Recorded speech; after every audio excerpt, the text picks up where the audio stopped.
going to look briefly at the development of the European Union, both to put Brexit in context and so we can see how it fits or perhaps breaks with what we think of as the theory of the modern nation state. The European Union started fairly humbly as a free trade agreement between 6 countries and covering only 2 commodities. The sovereignty of each of these countries was at least partly violated during the war years. In the case of Germany and Italy, when the US and allies occupied these countries, and in the case of France, Belgium, the Netherlands, and Luxembourg, their sovereignty had been violated by German invasion. For all 6, war seemed a much greater threat than did unity.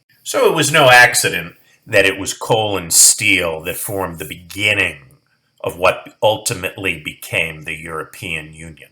These were resources that were needed for modern warfare, and the hope was that in particular, French and German coal and steel industries would be so interdependent that any war would disrupt production.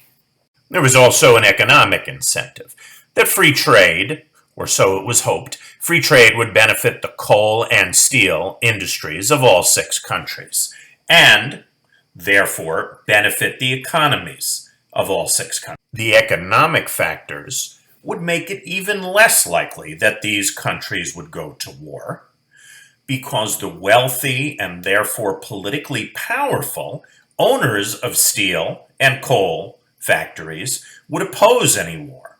At this point, all decisions of the European coal and steel community were made by an appointed council. It's appointed by the governments of the member states. This meant that any connection between the citizens of European states and the governing council was mediated by their own governments. There was no direct connection between the citizen of any of the 6 European states and the governing council in their 1957 meeting in Rome.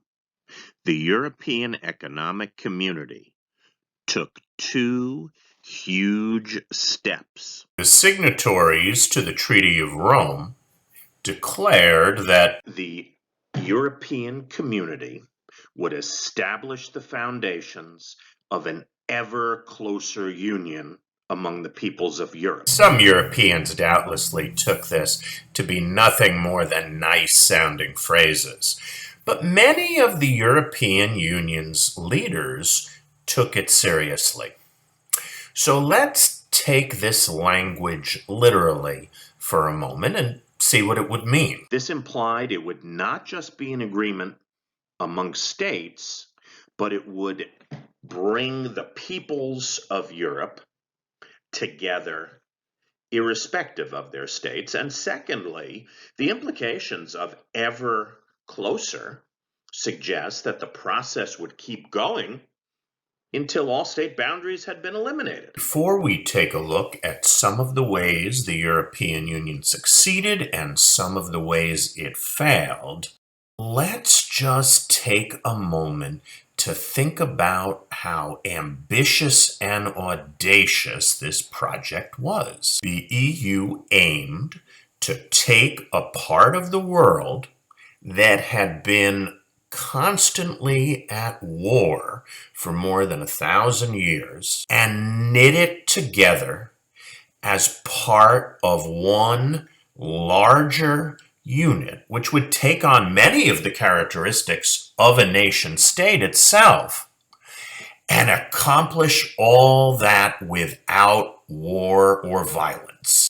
One way of thinking about it is that the leaders of the EU hoped that the European Union would become more and more closely knit in a way very similar to the way that the 13 originally independent colonies, ultimately became parts of one larger union, the United States. In that same treaty, the European Economic Community announced plans to hold popular elections for what would become a new European Parliament at some indefinite, undetermined time in the future.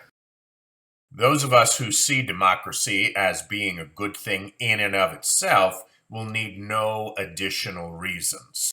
But there were other reasons. Such elections could forge a direct connection between European Union citizens and the Parliament, and therefore the EU itself. The very process of voting and of electioneering tends to reinforce the idea of the unit in which the voting is taking place as a natural frame of reference. The expectation was that as Europeans became more and more accustomed to, excited about, and invested in voting for the European Parliament, they would also consider themselves more and more part of the EU, citizens of the EU.